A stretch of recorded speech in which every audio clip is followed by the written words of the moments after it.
Alright guys, today we have a special video for you guys. We have a pretty asked about product. It's actually the JDI push to start conversion. And this is probably the first time we're actually gonna have an install on this car. I mean, we built this car for SEMA and we really didn't have enough time to film it at all. So here's a little special treat for you guys. This kit basically removes your stock key ignition, and then it upgrades it to the new modern push to start button, and it kind of acts like an immobilizer. So you do have to physically scan your key, and then it allows the car to turn on. So I guess it's kind of a 2-for-1. You get a little bit of better security, and you also get a push to start. Yeah, let's jump into this. All right, let's open this up. Here's a little demonstration. I think you can scan these and it shows you all the other products they have. We already have the Ghost box, which made a huge difference for our Bluetooth. It's like a Bluetooth radio, and basically you use your iPhone or Android and you can connect to it. If you don't have like mine, I have like the Type R delete plate, and it made a huge difference for my speakers. All right, just to pick up where Lewis was talking about, I mean, yeah, this little box here is pretty much the brains of the operation. Comes with your little key fobs that you see in here, and we'll open this up, we'll get into it as we get through the video. But it also has a cool little card that kind of acts like if you own a Tesla, just keep that in your wallet and whatnot. And in case you ever lose anything, you got some backups here. But if you do lose all of them, I mean, I doubt you're gonna lose all of them. I would definitely recommend to keep this somewhere spare.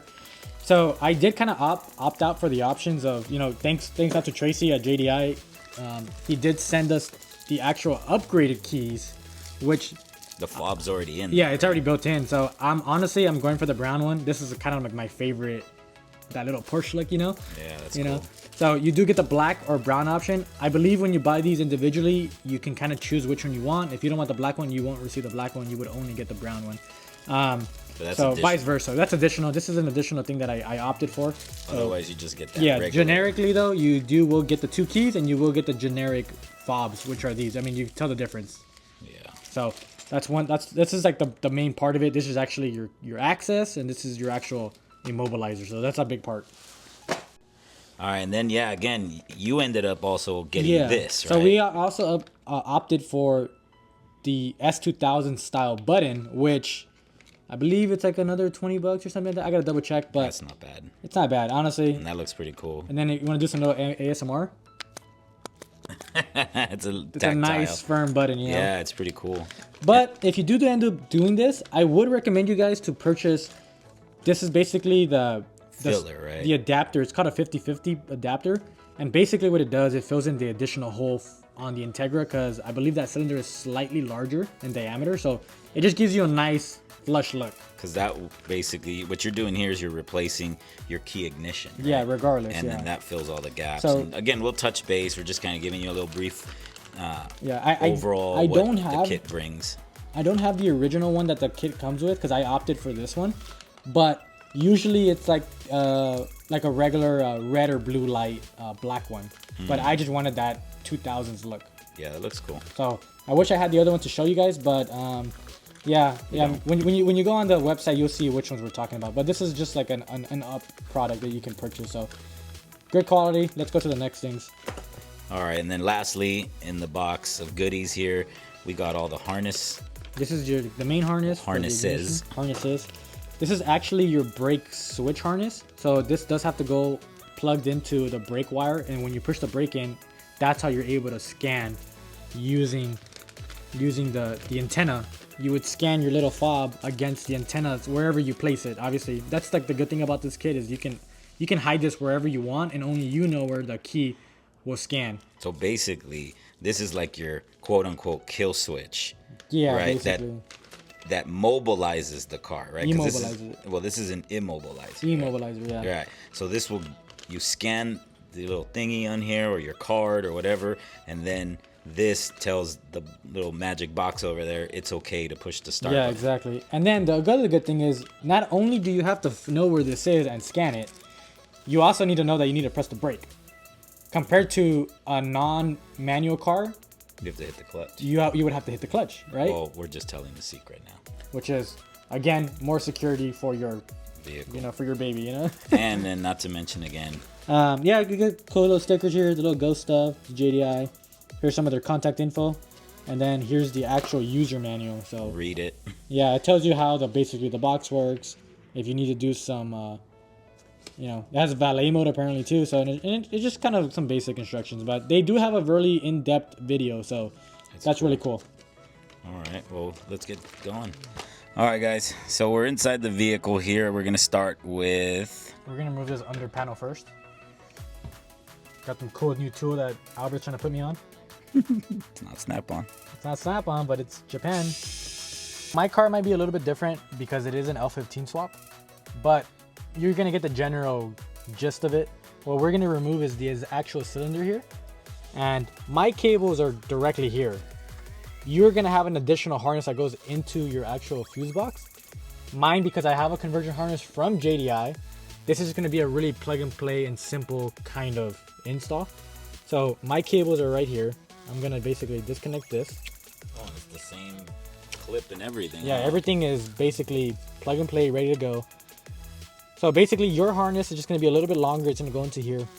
Now, the tricky part is gonna be the brake.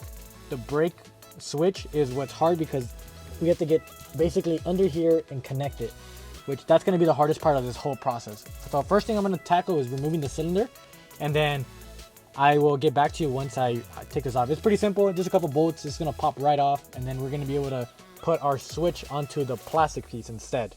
So let's get into that first. Let's remove this, and then we'll be right back. So there is something important you need to know about having a cylinder lock, is that they have basically security bolts, which means when they tighten it, they have a top that breaks off. Easiest way to get these off, grab like a hammer and a flathead or a chisel and make a straight line into it so you can actually break them loose. That's what we did. We used a hammer, we fucking hit it in. All this is just basically like now it's straight, or you can also grab a Dremel if you can fit it and just make a straight cut across it. That's the easiest way you're gonna be able to do it. If not, you have to just basically bash it out until they break. And we're done. That's basically it. This is basically on top of your cylinder. This is what you have. Those are the bolts, the security bolts this guy was talking about a second ago. So this is basically the entire cylinder. This is the harness that you're going to be replacing, and that's basically it. I mean, honestly, this is probably like 6-7 pounds, this whole thing. Weight reduction without like here, hold it. Oh yeah, like easily like 6-7 pounds. Boom. I am going to keep that though because this is an original GSR and I do not want to throw away anything away. Now. Oh, yep. What a GSR! Oh god, you should have seen people at SEMA. Oh yeah. Mm-hmm. So a little spot check here. Lewis is just taking all the harnesses and look at the quality of these wires, boxes and everything out. Yeah, really, really nice setups. The best part about this? These are OEM, huh? All OEM connectors. Right. Good quality stuff. All. Not like the other guys. This is all OEM. This is nice. So what we're gonna do is we're gonna grab this box. That's gonna plug in there. Ooh, crispy little click. And then basically this is your little key card. Let's say I decide to put it here. Beep, beep. There we go. Ready to go. You know?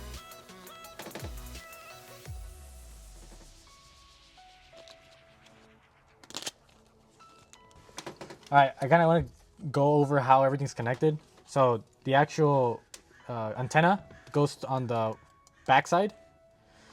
That's like a little 2-pin connector, boom, right there. Your actual ignition harness that goes back into your fuse box and all that goes in the middle. The ignition switch, the actual like push button, goes to the right, and then the brake switch goes to the far left. That's basically it. Hide this somewhere under your dash, out of the way. I'm gonna basically wrap this all up. I have a lot of excess wire. I'm just gonna put it away, and then from there, never think about it ever again, because it's probably gonna live with this car until we sell it. All right, guys, little spot check here. Lewis has mounted the coincidentally ghost box, which he was talking about earlier, and the, I don't know what this is. Like the immobilizer, I guess. Little immobilizer thing. Again, this is not the little area where you have to scan it. That is hidden somewhere in this car. We're not going to disclose that. But as far as all the other items, this is where all the wiring is going to go. If you could tell, all the wires are there, and they're all going to pop out on this side. Inside here, since I have this radio delete, this is where I'm choosing to put these things. You might have a radio. but I think this is honestly the best use of our empty space. And then our ghost box, as you can tell, already living here, perfectly good. That's what we double-sided tape under. Perfect. Everything's all in one area. And again, if you choose, or I mean, let's correct this. If you have an empty space like this, go ahead, use that if you like. Otherwise, there are plenty of other mounting areas throughout the car, and JDI does give you sufficient amount of line slack to where you could, pretty much mount it wherever you want. I mean, I'm sure you could probably find a spot. Yep. All right, guys, we're picking up here. We're gonna go ahead and give you guys a little bit of info on the starter button. If you got a 94 through 99, you will not need the adapter kit. If you have a 2000, 2001, you will need the adapter kit because this car came with an immobilizer, so it had a bigger cylinder. All you're gonna do is grab the washer, you're gonna put it over this, you're gonna grab the starter button, slide it in, it's gonna fill in the entire gap in between both sides. Grab the other side, put that in here, you're gonna remove this lock ring, put it back on the other side, start tightening her up, and then on this side I would just center it wherever you best feel that it's gonna live, and that's it. That looks good. That's where she's gonna live. That looks good. All right, it's a little hard to see, but basically you're gonna disconnect your brake switch. That's with the one that you press when you press the brake, and that turns on your signal lights. They're gonna give you a little push adapter for the connector. You're gonna grab your orange wire, plug it in, and then you're gonna connect this back in, and that's gonna be your actual brake signal for the immobilizer. That's pretty much it. It's a little hard to see, so I can't really show you guys. I gotta basically put my whole head in there to try to even look at it, but yeah. I would say disconnect your fuse box, those 210s. It will give you a good amount of room so you can look actually inside to grab this connector right there, which is right, this one right here. But yeah. All right, so I ended up putting back the brake switch, and the last part of this process is I grounded the signal ground that comes with the kit to the metal plate that goes under the panel. I grabbed the 210s, and then I used one of the 10s on the left, and this is where I did this black cable too. So now that's grounded, so now we have power and ground. We have the signal now, and the last thing I need to do is put back the ignition shell, tighten that back up, and then I can plug in the actual switch that we showed you earlier. So all this is basically already done. Last thing we gotta do is just make sure it turns on, and we're golden. Just a note, I mean, again, just take your time when you're doing all the wiring. I mean, as you can tell right now, you can kind of tell right there. See how nicely tucked he's left everything. Zip ties are included in the kit. I mean, everything you need, JDI gives you, minus tools. All right, guys, we're all set here. We've buttoned everything up. Now Lewis is gonna give us a nice little demonstration. First click.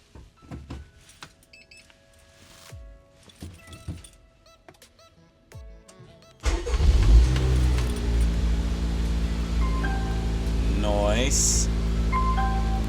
That's the ghost box. I like that. That's cool. Alright, so yeah, basically the order of operations is, all the brains and stuff are hidden in this delete panel. But as far as your scanning area, that is somewhere wherever you end up locating it in the car. But once you do that, you're going to hear the double beep letting you know it's enabled. You hit the brakes, and then you go and you start it, and then you get power and you're ready to go. All right, one of the cool things that we found out, we thought this was just a sticker. This is an actual RFI little key. So literally, go ahead, Lewis. Yeah, that's pretty dope. So that option is extra as well. And you can put that on your cell phone, maybe your wallet, wherever you want it. And that basically deletes either the fob, the actual key ring deal, or the card. I mean, but I delete all of them. I would suggest taking the card, putting it in your wallet in case you lose, the fob or the phone. At least you got another fail-safe. But yeah, you see, it's legit. We're gonna give this a go. Give it a go? A go. Yeah, and they even make it for S14, S13, R34, R33, R32. and chasers. Dope. Alright guys, it's gonna button it up. Again, thanks for watching. Don't forget to hit that subscribe. Don't forget to go ahead and subscribe over to JDI's YouTube, Instagram. Tell them we sent you. And we'll catch you guys out on the next one.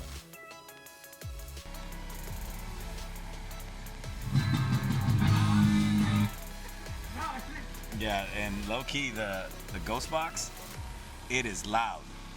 It amplifies your speakers in your car.